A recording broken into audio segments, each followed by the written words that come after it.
శ్రీ విశ్వావసునామ సంవత్సర మకర రాశి ఫలితాలు ఎట్లా ఉన్నాయంటే, ఉత్తరాషాఢ నక్షత్రంలోని 3 పాదాలు, శ్రవణ నక్షత్రంలోని ఉత్తరాషాఢ నక్షత్రంలోని 3 పాదాలు అంటే 2, 3, 4 పాదాలు, శ్రవణ నక్షత్రంలోని 1, 2, 3, 4 పాదాలు, ధనిష్ట 2 పాదాలు, 1, 2 పాదాలు, ఇవి ఈ 9 పాదాలు కూడా మకర రాశి కిందకి వస్తాయి అన్నమాట. అయితే ఈ మకర రాశి ఫలితాలు ఎట్లా ఉంటాయి అంటే, ఆదాయం 8, వ్యయం 14 ఉంది. అంటే వ్యయమే ఎక్కువ ఉంది, 50% వ్యయం జరిగిపోయింది అక్కడ. తర్వాత రాజపూజ్యం 4, అవమానం 5, ఇది కూడా అధికంగానే ఉంది. గురువు ఇది వీళ్ళకి సమాన భాగంలో నడుస్తుంది, మంచి చెడులో మిళితంగా నడుస్తుంది అన్నమాట వీళ్ళకి. గురుడు ఈ సంవత్సరం ఉగాది నుండి 14 మే 2025 వరకు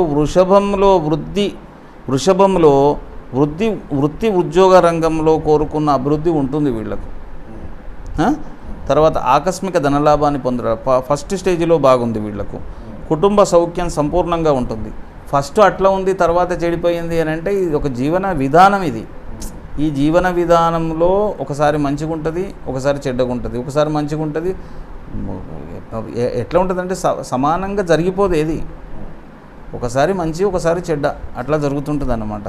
సంపూర్ణంగా లభిస్తుంది. గౌరవ మర్యాదలు పెరుగుతాయి. పిల్లలకు సంతోషం కలిగించే కార్యక్రమాలు చేసే అవకాశాలు ఎక్కువ ఉన్నాయి. శుభకార్య ప్రయత్నాలు సులభంగా నెరవేరుతాయి ఈసారి వాళ్ళకి.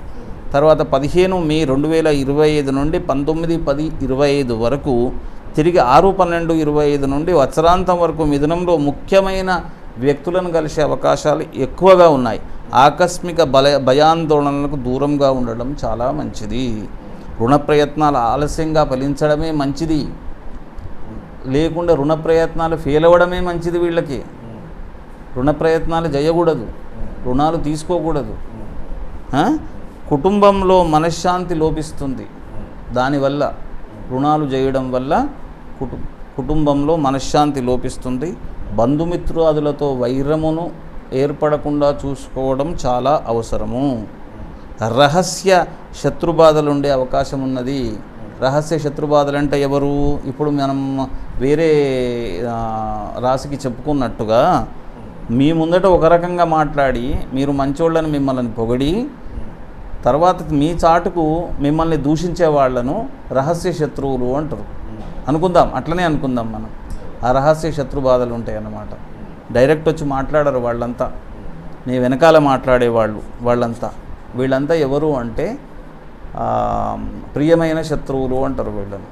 ఆ ప్రియమైన శత్రువుల వల్ల ఇబ్బందులు జరుగుతుంటాయి. తర్వాత 20/10 వాళ్ళ అట్లాంటి వాళ్ళతోని జాగ్రత్తగా ఉండడం మంచిది. తర్వాత 20 అక్టోబర్ 2025 నుండి 5/12/2025 వరకు కర్కాటకంలో రాజకీయ వ్యవహారాల్లో దిగ్విజయాన్ని పొందుతారు. రాజకీయ వ్యవహారాలు అంటే రాజకీయ నాయకులకు ఈ అవకాశం ఈ పీరియడ్ చాలా ఉపయోగపడుతుంది. ప్రయత్న కార్యాలన్నీ సంపూర్ణంగా నెరవేరుతాయి. శుభకార్య ప్రయత్నాలు సులభంగా నెరవేరుతాయి. సంపూర్ణ ఆరోగ్యవంతులుగా ఉంటారు. ఇతరులకు ఉపకరించు పనులు చేస్తారు వీళ్ళంతా. గౌరవ మర్యాదలు లభిస్తాయి. శుభవార్తలు వింటారు. వీళ్ళ పరిస్థితి ఇది. అంటే సెకండ్ పీరియడ్ బాగా ఉన్నది వీళ్లకు.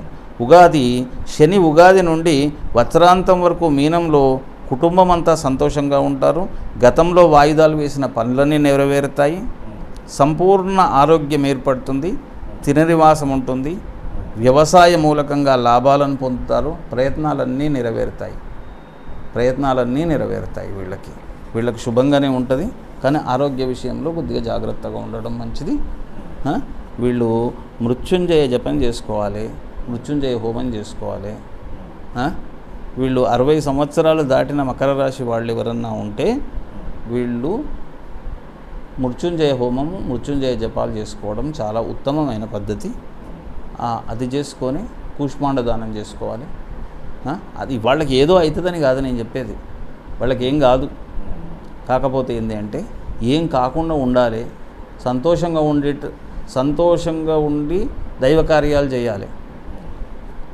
బాధలలో ఉన్నప్పుడు దైవ కార్యాలు చేయడం వేరు, సంతోషంగా ఉన్నప్పుడు దైవ కార్యాలు చేయడం వేరు. ఇంకా కొద్దిగా తొందరగా రీచ్ అవుతుంది దేవునికి. అర్థమైందా? అందు గురించి వీళ్ళు సంతోషంగా ఉంటారు కనుకనే దైవ కార్యాలు చేయమని చెప్తున్నా నేను. శుభకార్యాలు చేయడము, మృత్యుంజయ హోమాలు చేసుకోవడము, తర్వాత కూష్మాండ దానాలు చేసుకోవడము, నల్ల నువ్వులు దానం చేసుకోండి. వీళ్ళకి ఇంతకంటే మంచి బెటర్ ఫ్యూచర్ వస్తుంది. వీళ్ళు సంతోషంగా ఉండగలుగుతారు. వీళ్ళ పిల్ల పాపలతో సంతోషంగా ఉండగలుగుతారు. ఇది వీళ్ళు ప్రతి పున్నమకు ఈ సంవత్సరం అంతా కూడా ప్రతి పున్నమకు చండీ పారాయణము, చండీ హోమం చేసుకోండి. వీళ్ళకు శుభం జరుగుతుంది. శుభమస్తు.